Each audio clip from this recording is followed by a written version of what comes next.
আমি পদ্মজা, লিখেছেন ইলমা বেহেরোজ, কণ্ঠে পড়শি। আমি পদ্মজা, পর্ব ৫৫। অন্ধকার নেমে এসেছে। সন্ধ্যা তার ঝাঁপি থেকে অন্ধকার নিয়ে এসে ধপ করে রাত নামিয়ে দিল। বিদ্যুৎও চলে গেল। পদ্মজা হারিকেন জ্বালিয়ে প্রেমার ঘরে এলো। প্রেমা পড়ছিল, পূর্ণা শুয়ে আছে। পদ্মজাকে দেখে প্রেমা এগিয়ে এসে হারিকেন নিল। এরপর বলল, আপা সন্ধ্যায় নামাজ পড়েনি, তুই পড়, আমি দেখছি। পদ্মজা পূর্ণার শিয়রে বসে কাশি দিল, পূর্ণার মনোযোগ পেতে। পূর্ণার সাড়া পাওয়া যায়নি, বেঘরে ঘুমোচ্ছে। সেদিনের ঘটনা ৬ দিন কেটে গেছে। পূর্ণা স্বাভাবিক হতে 2 দিন লেগেছিল। 2 দিন ঘর থেকে বের হয়নি, কিন্তু কাঁধের ক্ষতটা শীতের কারণে পেকেছে, খুব জ্বালাতন করে। আপা আপা করে কাঁদে। পদ্মজার ভালো লাগে না সেই কান্না শুনতে। কষ্ট হয়, পদ্মজার বুক ভারী হয়ে আসে। পূর্ণার গায়ে লেপ জড়িয়ে দিল। তারপর পূর্ণার মাথায় কিছুক্ষণ বিলি কেটে দিয়ে প্রেমাকে প্রশ্ন করল, প্রান্ত কোথায়? লাড়ি ঘরে। কি করে ওখানে? কি হিজিবিজি বানাই? বিজ্ঞানী হয়ে যাবে দেখো। মজা করে বলছিস কেন? হিবিজিবি বানাতে বানাতেই একদিন চমকে দেওয়ার মতো কিছু বানিয়ে ফেলবে। বিরক্ত করিস না, ওকে ওর মতো সময় কাটাতে দিস। কে যায় ওকে বিরক্ত করতে? আমি আমার পড়া নিয়েই আছি। কথা শেষ করে প্রেমা পড়ায় মনোযোগ দিল। পদ্মজা মুচকি হাসলো। প্রেমাকে খুব ভালো লাগে তার। মেয়েটা লাজুক না, শুধু ভীষণ বুদ্ধিমতীও বটে, চালচলন আকর্ষণ করার মতো। বাসন্তী এই রাতের বেলা হারিকেন জ্বালিয়ে কাঁথা সেলাই করছেন। পদ্মজা রাগী স্বরে বলার চেষ্টা করলো, রাতের বেলা কি করছেন আপনি? বিশ্রাম নিন এখন। বাসন্তী পদ্মজার দিকে চেয়ে চেয়ে হাসলেন, বললেন, কিছুক্ষণ আগেই তো সন্ধ্যা হলো। সারাদিন কাজ করেন, এখনও করবেন? বিকেলে এত সব রান্নাও করলেন। যতদিন গ্রামে আছি আমি এই সেলাই টেলাই যেন আর না দেখি। বাসন্তীকে আর কিছু বলতে না দিয়ে পদ্মজা কাঁথা কেড়ে নিল। বাসন্তী কোনো কথা শুনেনি। আলমারির ভেতর কাঁথা, সুই, সুতা রেখে বলল, যতদিন আছি আমি এগুলো বের করতে যেন না দেখি, বুঝছেন? আমার কি আর কিচ্ছু বলার আছে? পদ্মজা হেসে ফেলল, সাথে বাসন্তীও। আমিরের আগমন ঘটে তখনই। পরনে বেশ দামি জ্যাকেট, পায়ে বুট। সে বাইরে গিয়েছিল হেমলতার মিলাদের ব্যবস্থা করতে। পদ্মজা এগিয়ে এসে প্রশ্ন করল, সব ঠিক হয়েছে? আর একদিন পরেই কিন্তু। কোনো চিন্তা করো না, সব ঠিক হয়ে গেছে। পেটে ইঁদুর দৌড়াচ্ছে, খেতে দাও। বাসন্তী বিছানা থেকে দ্রুত নামলেন। দিতেছি বাবা, আমি যাচ্ছি তো, বলল পদ্মজা। তুমি জামাইকে নিয়ে কলপারে যাও, দেখো জুতায় কাদা লাগিয়ে আসছে। সাথে সাথে পদ্মজা আমিরের পায়ের দিকে তাকালো। আমিরও তাকালো। পদ্মজা আক্ষেপের সুরে বলল, এত কাদা নিয়ে ঘরে ঢুকলেন কেন? আমির তাড়াতাড়ি ঘর থেকে বেরিয়ে দরজার সামনে দাঁড়ালো। অপরাধী স্বরে বলল, দুঃখিত আমি, আসুন কলপারে। কুয়াশার চারিদিকে ঝাপসা হয়ে আছে। কুয়াশার স্তর এতই ঘন যে ৫-৬ ফুট দূরের কিছু দেখা যাচ্ছে না। পদ্মজা কল ছাপছে, আমির জুতা থেকে কাদা ধুয়ে ফেলছে। কলের পানি কুসুম গরম। শীতের সময় কল থেকে গরম পানি আসার ব্যাপারটা দারুণ। আমির বলল, পূর্ণা কি ঘুমিয়ে গেছে? ঘুমাবেই তো। প্রতিদিন সন্ধ্যার আজান পড়তেই ঘুমিয়ে পড়ে, আর ফজরের আজানের রাগ থেকে উঠে পকপক শুরু করে। ঘুমাতে পারি না। পদ্মজা শব্দ করে হাসলো, বলল, ঠিকই তো করে। ফজরে কিসের ঘুম? বোনের পক্ষেই তো নিবে। ক্ষণকাল পিনপতন নীরবতা। আমিরের জুতো ধোয়া শেষ। পদ্মজা শুকনো কণ্ঠে বলল, ওই বাড়ির মানুষদের আসতে বলেছেন? ওই বাড়ির নাম উঠতেই আমির জ্বলে উঠল। গম্ভীর কণ্ঠে বলল, ওই বাড়ির নাম নিতে নিষেধ করেছি। তবুও না বলিনি, আর বলবও না।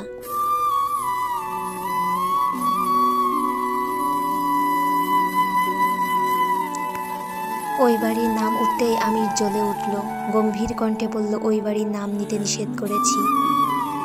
আমির পায়ে গটগট শব্দ তুলে চলে যায়। পদ্মজা আমিরের যাওয়ার পানে তাকিয়ে থাকলো। সে রাতের পর ওই বাড়িতে তারা 3 দিন ছিল। তারপরই আমির চাপ দিতে থাকে ওই বাড়ি ছাড়তে। সে সারাক্ষণ আতঙ্কে থাকে। এভাবে আতঙ্ক নিয়ে বাঁচা যায় না। আমির রাতে ঘুমায় না, ছটফট করে। এই বুদ্ধি পদ্মজার কিছু হয়ে গেল। পদ্মজা খেয়াল করেছে আমির রাতে কপালের উপর হাত রেখে চুপচাপ শুয়ে থাকে। তাছাড়া এইভাবে লাশ অদৃশ্য হয়ে গেল। পরপর 3 দিন কেটে যায়, তবু কেউ কিছু বলেনি। কারোর মধ্যে কোনো পরিবর্তন দেখা যায়নি। ব্যাপারটা ভয়ঙ্কর। পূর্ণার ওখানে থাকা বিপজ্জনক। সে বিপদকে ভয় পায় না, কিন্তু পূর্ণার কিছু হলে সে মানতে পারবে না। আবার পূর্ণা একা এই বাড়িতে আসবে না, তাই বাধ্য হয়ে 3 জন একসাথে চলে এসেছে। তবে পদ্মজা আবার যাবে ওই বাড়িতে, যেতে তাকে হবেই। হাওলাদার বাড়ির প্রতিটি কোনায় কোনায় রহস্য সে নিজের নখদর্পণে আনবেই, এটা তার শপথ। অনেক রাত হয়েছে।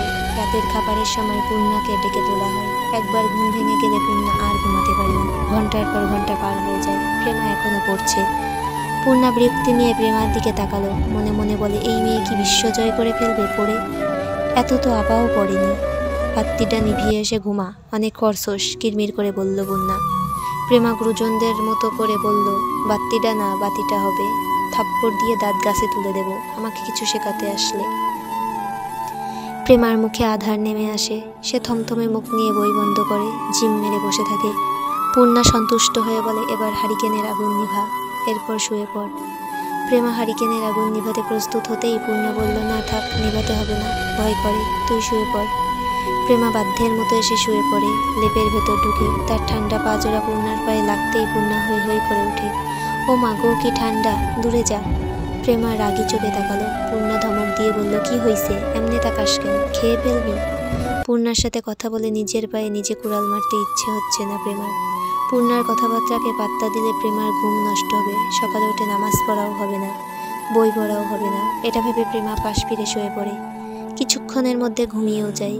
পূর্ণা মাথা তুলে দেখে প্রেমা ঘুমালো নাকি। যখন বুঝলো ঘুমিয়ে গেছে তখন লেপ দিয়ে ভালো করে ঢেকে দিল। এরপর জড়িয়ে ধরল, যেন দ্রুত প্রেমার ঠান্ডা শরীর গরম হয়ে আসে। এই বোনটাকে সে ভীষণ ভালোবাসে, খুব বেশি, শুধু ভালোবাসাটা প্রকাশ করতে পারে না কেন জানি। প্রেমার ঘুম খুব পাতলা। পূর্ণা তাকে জড়িয়ে ধরতেই তার ঘুম ছুটে যায়, ঠোঁটে ফুটেও সে মুচকি হাসি। প্রায় এরকম হয়, সে ঘুমালে পূর্ণা তার কপালে চুমু দেয়, চুলে বিলি কেটে দেয়, হাত পায়ের নখ কেটে দেয়।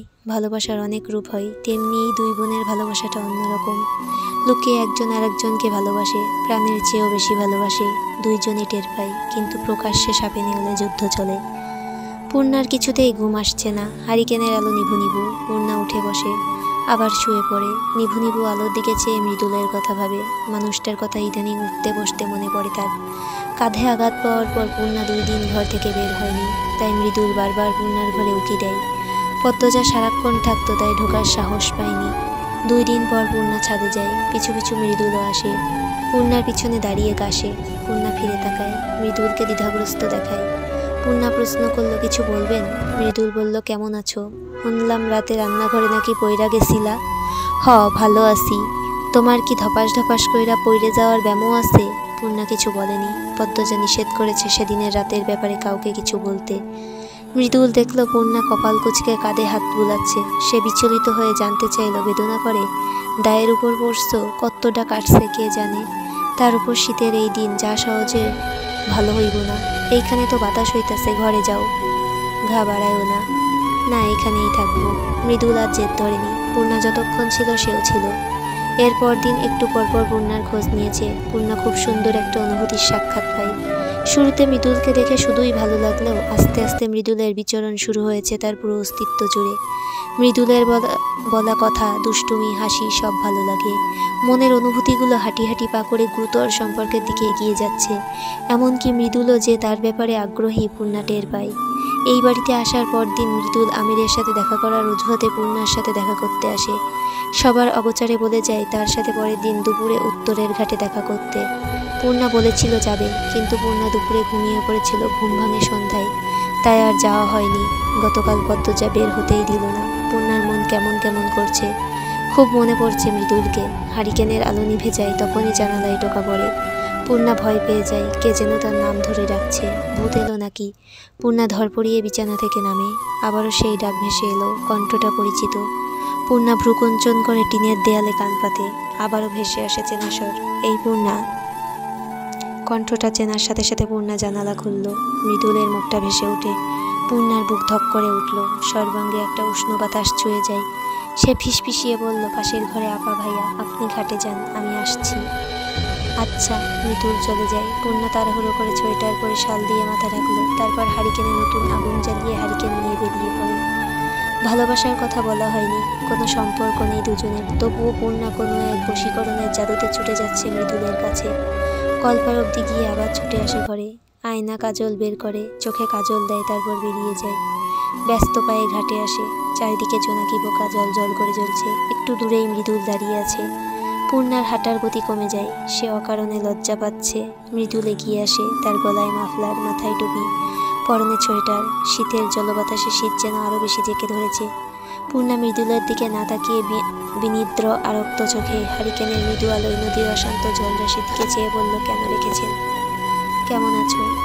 পুরুষালী ভরাট কণ্ঠটি পূর্ণাকে কাঁপিয়ে তুলে। অন্য বেলা তো এমন হয় না, এখন এরকম হওয়ার কারণ কি? রাতের অন্ধকার এবং নির্জনতা। পূর্ণা বলল, ক্ষতস্থান পেকেছে, তাই একটু যন্ত্রণা হয়। আপনি কেমন আছেন? ভালো নেই। মৃদুলের কণ্ঠটি করুণ শোনায়। পূর্ণা মৃদুলের দিকে চোখ তুলে তাকায়, চোখাচোখি হয়। হারিকেনের আলোয় পূর্ণার কাজল কালো চোখ দুটি তীরের বেগে মৃদুলকে ঘায়েল করে। পূর্ণা সাবধানে প্রশ্ন করল, কেন? জানি না, এত রাতে আসা ঠিক হয়নি। এত রাইতে আমার ডাকে তুমি কেন সাড়া দিলা? জানি না। দুজনের কেউই কথা খুঁজে পাচ্ছে না। দুজনের কেউই জানে না তারা কেন দেখা করেছে। মৃদুল জানে না সে কেন এত রাতে তীব্র শীতে এখানে ছুটে এসেছে। পূর্ণা জানে না সে কেন পরপুরুষের ডাকে সাড়া দিল। শুধু এইটুকু জানে তাদের অশান্ত মন শান্ত হয়েছে। খালি খালি জায়গাটা পূর্ণ হয়েছে, তবে হৃদয় স্পন্দন ছন্দ তুলে নৃত্য করছে। পূর্ণার কাঁধের ব্যথা বাড়ে, তাই তার ভ্রু দুটি বেঁকে গেল। কাঁধে আঘাত রেখে মৃদুল ব্যথিত স্বরে জানতে চাইল, আবার বেদনা করে? দেখি কেমনে কি হইছে। মৃদুল 2 পা এগিয়ে আসে। পূর্ণা পিছিয়ে যায়। লাজুক ভঙ্গিতে বলল, অবিবাহিত মেয়ের কাঁধ দেখতে চাওয়া অন্যায়।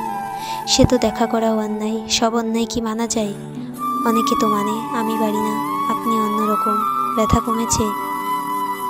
হুট করে ব্যথা বেড়ে যায়, আবার সঙ্গে কমেও যায়। পাকলে এরকম হয়। হ্যাঁ।